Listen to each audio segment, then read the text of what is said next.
Space, wormholes, time travel.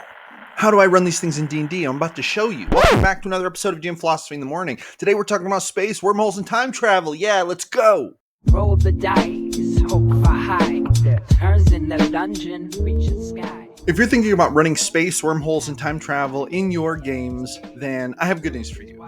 There are some limited D&D resources that deal with this, but today we're talking all about the GM Philosopher's personal homebrew methods for these things. I'm not sure how many of you experienced GMs have gotten here yet, but if you run games long enough and your players get experienced enough, and or if they get enough magic items, and or if they get enough gold, and or if they get enough opportunity, they're going to try to go to space at some time. They're probably also going to try to go through a wormhole, and they're probably going to try to time travel. If you have experience with this, please click in the comment section, leave me a comment, tell me your story about your players going to space or through wormholes or time traveling, and please let me hear about it because I love stories like this. But in the meantime, I'm going to tell you how I deal with these things. And I have a lot of stories I could tell you about this, but don't worry.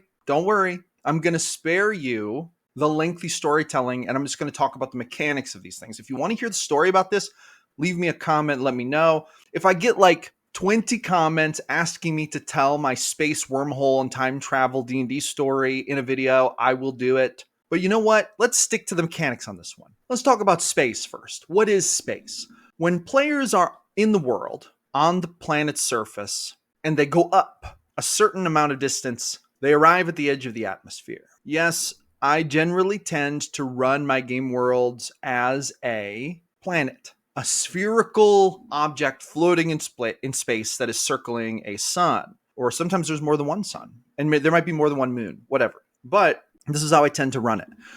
This is a little bit different than how it's run in official D&D lore. I cannot necessarily speak to the official D&D lore on this because I am not an expert on it. I don't know if you guys know this, but I'm actually not an expert on official D&D lore. I've run mostly homebrew for my entire D&D career. But at any rate, when characters travel upwards enough, they'll get into space. Space has no oxygen. It's a vacuum. It requires a spacesuit or some kind of magic that protects your integrity. If you're undead, you can get by relatively easily in outer space. Not really a problem for you. If you are not undead, if you are a living humanoid that breathes oxygen and has blood, you're going to be in trouble unless you're protected up there. By the way, do you struggle to come up with plot arcs on the fly? If so, I have the perfect tool for you. It is called my Ultimate Plot Randomizer. It is a free ebook. When you join my email list, you can download this for free. You'll get the link in your first email. It contains 4 D100 tables that will let you roll random plot arcs whenever you need them. Roll the hook, the conflict, and the conclusion, and even add wild and wacky stuff all right there. Download this, print it out, add it to your tool collection, and you will never go without another plot arc again. I give this away for free to help you create awesome plot arcs just like I do. I use this in almost every single session, and you are not going to want to miss out on this, so make sure you grab this.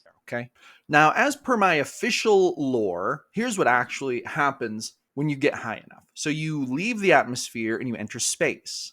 But then around the outer part of that atmosphere, so there's like edge of the atmosphere, then there's some space that is the vacuum space, and then there's a crystalline ice globe type structure surrounding the planet. Don't ask me why I put this here. I actually don't remember why I did this when I first did this, but this is kind of canon in my world state.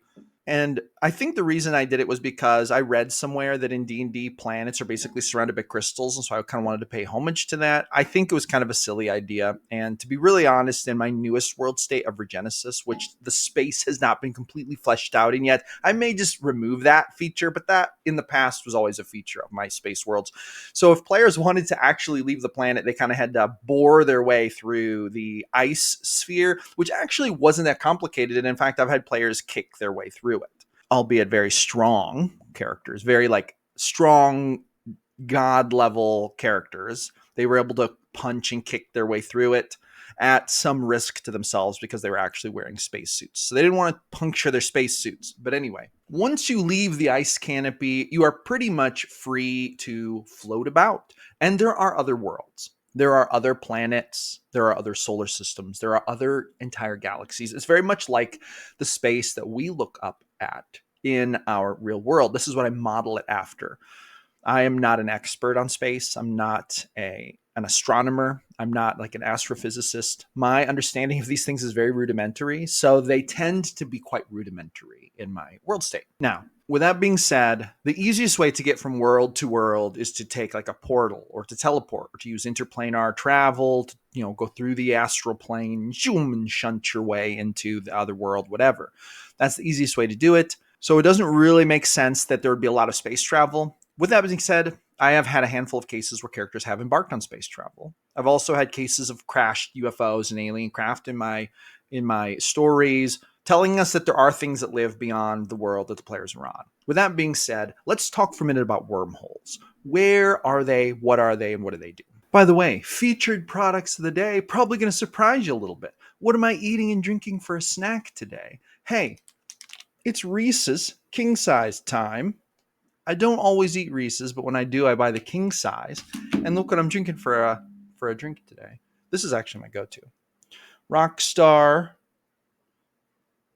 sugar-free energy drink, the White Rockstar. Now, if you are a fan of energy drinks and you haven't tried the White Rockstar, let me sell you on it. It's amazing, and it has no sugar. So for me, the reason I switched to this was because this got rid of my energy crashes, and I didn't want to just be drinking all the sugar all the time. Is this good for you? Probably not. But are any energy drinks good for you? It tastes really good. It's delicious, and it gives me a big, wild dose of caffeine. So, hey, there's a link in the description. Order yourself a case of sugar-free Rockstar on Amazon.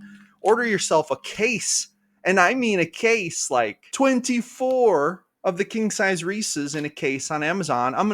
I'm a qualified Amazon affiliate. This means when you order your snacks, your Reese's and your energy drinks through me, I earn a very small commission at no additional cost to you. Helps to support the channel. So, hey, be a bro with me today. Splurge a little bit to indulge your sweetness. Eat a Reese's, drink a Rockstar, order them in bulk so that you don't run out on game day, and order through my link in the description. Easy. All right, let's get back to the video. If your player characters manage to fly far enough out into space, whether they be going in their spacesuits, which I wouldn't recommend, or they have some kind of craft they're piloting out there or something like that, some kind of ship, be it like a spaceship or a flying ship, or they're inside a outer space submarine, whatever it is, right? Whatever they have done.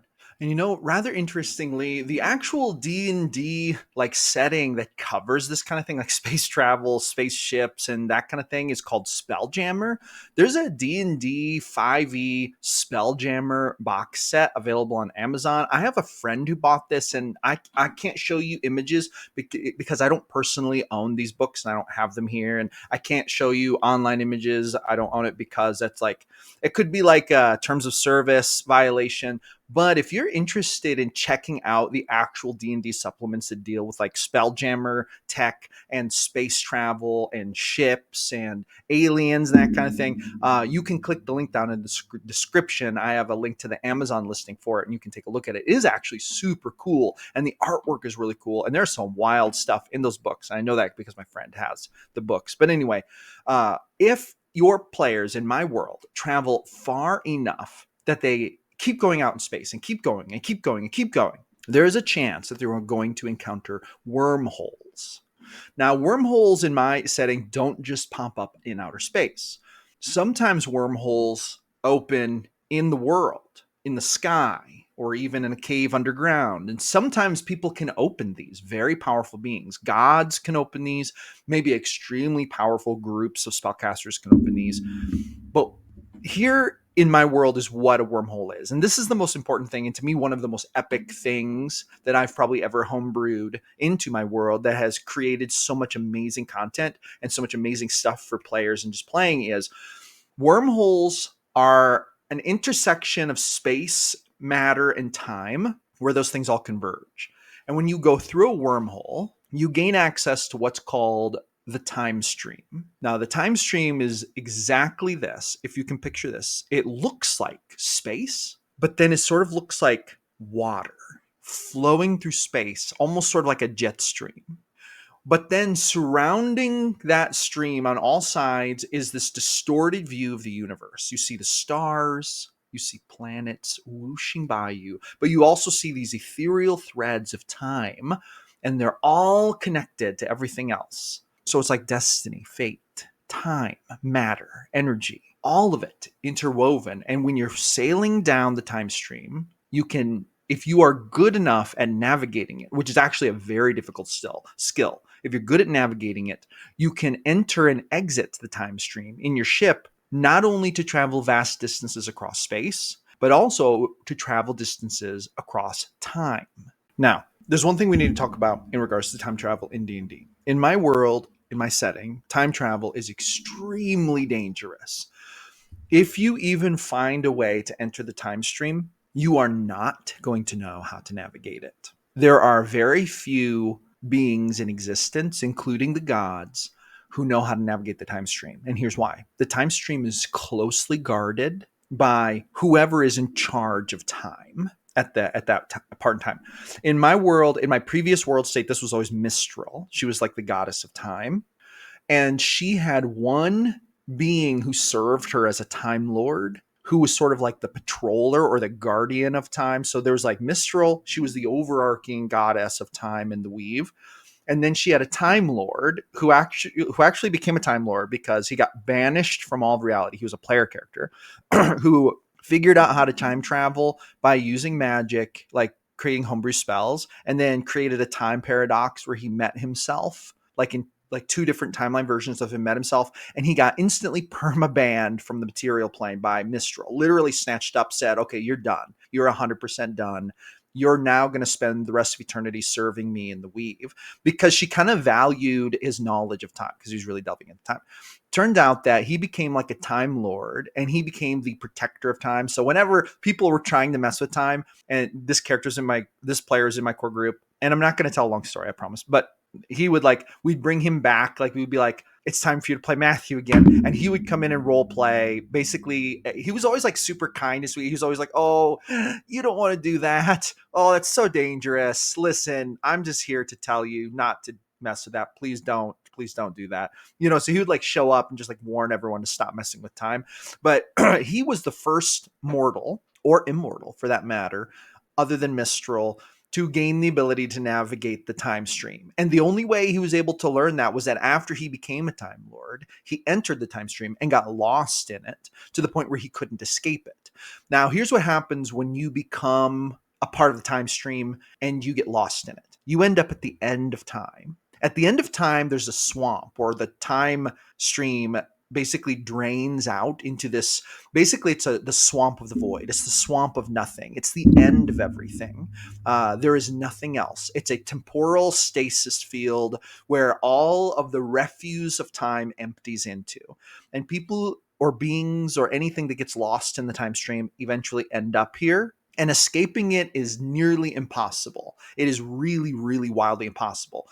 In fact, I'm not going to tell you the story, but the way that this immortal Time Lord even was able to escape this, like, if you end up here, even Mistral cannot help you. I mean, you are down the drain.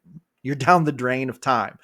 I one time had a group of characters end up here, including the immortal Time Lord character, and then including a character who literally embodied in his soul. This was like actually an arch villain. They got stuck here together with a couple other very powerful player characters. But he had what was called the time shard embedded into his soul, so he could manipulate time, and he couldn't get out. Like, he got lost in the time stream and ended up here. So it's like this wild place. They were able to work together and barely managed to escape. And then they were able to, like, the Time Lord guy actually ended up learning how to navigate the time stream. And he ended up teaching it to two other NPCs who, according to my lore, are basically the pilots of the ship, the only ship that can actually pilot the time stream. So there's this lore about that. But anyway, so if you enter the time stream, it's very dangerous if you don't know how to navigate it. So that's the first thing, is that time travel in my world state, it's extremely dangerous. And odds are really good that even if you manage to get to the time stream without being permabanned by a deity or just destroyed, utterly obliterated by the physical cosmic forces that would squeeze you through the wormhole anyway. Once you're in there, there's a high likelihood that you're just going to be swept downstream and you're going to end up at the end of time and you're literally going to die there. And you won't even, like, there is no afterlife to that. You're lost in time. Like, you're literally lost in time forever. So it's like, it's a very dangerous business.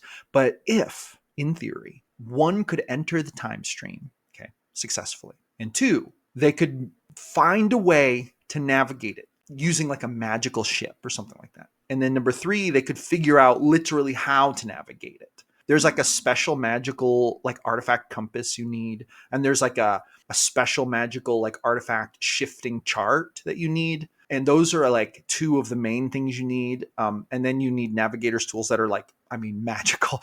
Deity level navigator's tools that will give you the power to navigate the time stream. But even if you have these items, you still don't know how to navigate the time stream. You have to know how to navigate it, which takes literally eons of experience. But let's just say you learn how to do this, and then you're able to survive in it. And for some reason, you're so formidable and powerful that the gods don't just smash you while you're in it just for violating such laws of time as time travel. Like, let's just say, so you're like a god level entity with god level navigation powers who just happens to be the greatest navigator of all time in the history of all time and space. And you are in the time stream and you successfully navigate it. If you do it right, you could navigate time. You could sail up or down the time stream. You could find not only different timelines, but different threads of fate. You could follow them. You could follow different threads of individual destiny. You could even find different versions of reality, because in my world, string theory is like a thing. So whenever a decision is made, it branches off into basically limitless different possibilities. And you can navigate all of those possibilities, albeit it might take you a few thousand years to like locate the one you're looking for. You can definitely follow different potentialities. And in the time stream, people who learn to navigate it, they can learn to identify the one string that goes from beginning to end. There's like one string that goes the whole way, but then there's all these things that branch off it. So you can follow different branches of it and then do different things like that. So anyway, and then there's like there's like a fate prime. There's like a string that connects the true linear timeline of the universe, like the true time, the true timeline, the real one, like the base one. You can follow this, and it's the only one that goes from beginning to end. And that's how you would get back to the real reality. Everything else is sort of just like a shunt off. But anyway, so that is how space, wormholes, and time travel work in my world state. What do you think about this? Let me know. Drop me a comment. Let me know if you found this interesting. Let me know what you do for space, wormholes, and time travel in your world. I'd be very interested in hearing about this.